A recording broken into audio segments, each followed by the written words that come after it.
বল হাতে দাঁড়িয়ে আছে আমি। এই বল হাতে বাংলাদেশের ক্রিকেটে বর্তমানে সেরা সময় পার করছেন স্পিড স্টার তাসকিন আহমেদ। আপনাকে যদি আসলে প্রশ্ন করা হয় বাংলাদেশের সবচেয়ে দুর্ভাগা ক্রিকেটারের নাম কি, আমি আপনাকে তিনটি অপশন দেই: তাসকিন আহমেদ, সাকিব আল হাসান, তামিম ইকবাল। তিনটি অপশনের মধ্যে আপনি আসলে কাকে বেছে নেবেন? আমার কাছে সঠিক উত্তর আছে, পেসার তাসকিন আহমেদ। কেন তাকে আসলে দুর্ভাগা ক্রিকেটার বলা হয়? কিছুদিন আগে আসলে উইজডেন ওয়ানডে বর্ষসেরা একাদশে জায়গা পেয়েছেন তাসকিন। মিচেল স্টার্ক, জাসপ্রীত বুমরাহ কিংবা কাগিসো রাবাদার চেয়ে অনেকটাই এগিয়ে 7 ম্যাচে 14 উইকেট নিয়ে শাহিন শাহ আফ্রিদির সঙ্গে তাসকিন আহমেদের নাম। বলা যায় এরকম পেসার বাংলাদেশের ক্রিকেটে খুব কমই এসেছিল। বছরটা শেষ করেছেন 63 উইকেট নিয়ে। টাইগার পেসারদের মধ্যে সবচেয়ে বেশি উইকেট নিয়েছেন ঢাকা এক্সপ্রেস। তবু তাসকিনকে নিয়ে আসলে কিসের আফসোস, কেন তাকে আসলে দুর্ভাগা বলছি?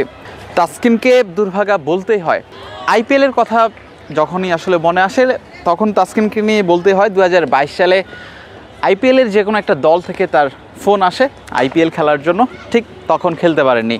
2024 সালে বিসিবির বোর্ড থেকে, বিসিবির পক্ষ থেকে আসলে এনওসি দেওয়া হয়নি আইপিএল খেলার জন্য। অর্থাৎ একটা ক্রিকেটার যখন তার সেরা ছন্দে থাকেন তখন আসলে তিনি চাইবেন বিশ্বব্যাপী ক্রিকেট খেলতে, সেই সুযোগটা তিনি পাননি বলাই যায় বোর্ড থেকে। সেই হিসেবে অবশ্যই বলা যায় তাসকিন আহমেদকে। আর সবচেয়ে বড় আফসোসের কথা যদি আমি বলি সেটা হচ্ছে আসলে বিপিএল। তাসকিন আহমেদ এমন একজন বোলার যার ভাগ্যটা আসলে দুর্বার রাজশাহীর মতো দলে, যিনি আসলে জানেন না টাকা পাবেন কি না। আমি ম্যাচ খেলছি, বোলিং করছি, ম্যাচ জেতাতে ভূমিকা রাখছি, কিন্তু আমি জানি না আমার পকেটে আসলে টাকা ঢুকবে কি না। গত 2 দিন ধরে, বিশেষ করে চট্টগ্রাম পর্ব যখন থেকে শুরু হয়েছে, ঠিক তখন থেকে দুর্বার রাজশাহীর পেমেন্ট ইস্যু নিয়ে একেবারে টক অফ দ্য কান্ট্রি হয়ে গিয়েছে। তাসকিন আহমেদের মতো ক্রিকেটার যে দলে আছেন সেখানে আসলে তিনি এত ভালো বোলিং করছেন, 7 উইকেট পেয়েছেন টি-20 ক্রিকেট ইতিহাসে। নাম্বার 3 তার যে ফিগারটা, 7 উইকেট পেয়েছিলেন ঢাকার মাঠে। সো এরকম বোলারও আসলে জানেন না তার পেমেন্টটা হবে কি না। তিনি আরও বিভিন্ন কারণে দুর্ভাগা। গত 2 আসর তিনি দুর্দান্ত ঢাকার হয়ে খেলেছেন।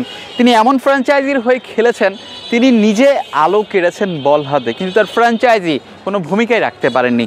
আমি যদি ভুল না করি এর আগের আসরে আসলে দুর্দান্ত ঢাকা ঠিক 12টি ম্যাচ খেলেছে, যেখানে মাত্র 1টি ম্যাচ জয় পেয়েছে তাসকিন আহমেদ থাকার পরেও। আসলে তাসকিন আহমেদ এমন একটা দলে খেলেছিলেন যেখানে তার এখনও আসলে বিপিএল শিরোপাটা জেতা হয়নি। তাসকিন আহমেদকে নিয়ে আমি যখন বলবো তখন মানে হতাশার কথা আসলে একের পর এক আসতেই থাকে। সো বিপিএলে এখন পর্যন্ত 4 থেকে 5টা দলের হয়ে তিনি খেলেছেন, প্রায় 84 ম্যাচে। আজকে পর্যন্ত আমি যেই পর্যন্ত আসলে ভিডিওটা করছি বা প্রতিবেদনটা করছি সেই পর্যন্ত তিনি 84 ম্যাচে 116 উইকেট নিয়েছেন। অর্থাৎ বিপিএলের ইতিহাসে ওয়ান অফ দ্য গ্রেট বলার তাকে বলা হয়। ফ্র্যাঞ্চাইজি ক্রিকেটে তিনি খুব বেশি দলের হয়ে খেলতে পারেননি। বিদেশি লিগে কলম্বো স্ট্রাইকার্সের হয়ে 3টি ম্যাচ খেলার সুযোগ হয়েছে এলপিএলে, বা জিম আফ্রো টি10-এ ম্যাচ খেলার সুযোগ হয়েছে। কিন্তু এর আগে আইপিএল থেকে ডাক পেয়েছেন বা আইপিএলে খেলার সুযোগ তৈরি হয়েছিল, কিন্তু তাসকিনকে আমরা খেলতে দেইনি। সব মিলিয়ে এই তাসকিনের কিন্তু না পাওয়ার গল্প অনেক। আমার পেছনে একটা আকাশ আছে, সেই আকাশ আসলে ঠিক কয়জনে ছুঁতে পারে, স্পর্শ করতে পারে?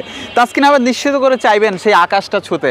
তার আকাশ ছোঁয়ার গল্প হচ্ছে তার এই বোলিং, তার এই বল করেই তিনি 22 গজে কাঁপাবেন। তিনি কাঁপাচ্ছেন, ক্যারিয়ারের সেরা ছন্দে আছেন, ক্যারিয়ারের ঠিক সেরা সময় কাটাচ্ছেন। তাই দুর্বার রাজশাহী যখন পেমেন্ট ইস্যু নিয়ে যখন আমরা বলি যে ক্রিকেটাররা ম্যাচ বাতিল করতে পারেন, বিপিএলের মতো ফ্র্যাঞ্চাইজি লিগে অনুশীলন বাতিল হয়েছে, ম্যাচ বয়কটের হুমকি, যখন নানা আলোচনা সমালোচনা, তখন এই একটা ক্রিকেটারকে নিয়ে আসলে যে কেউ আফসোস করতে পারে যেই দলে আছেন আসলে তাসকিন আহমেদের মতো ক্রিকেটার, তিনি এই দলে আছেন। অথচ এই দলটাকে নিয়ে কত সমালোচনা, কত বিতর্ক হচ্ছে এই বিপিএলে।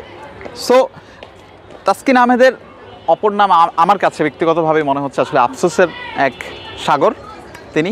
তবুও তাসকিন আসলে তার স্বপ্ন, তার লক্ষ্য অবশ্যই পূরণ করে যাবেন, এমন প্রত্যাশা থাকবে তার কাছে। বিলাল হোসেন শিমুল, ক্রিকেট 97।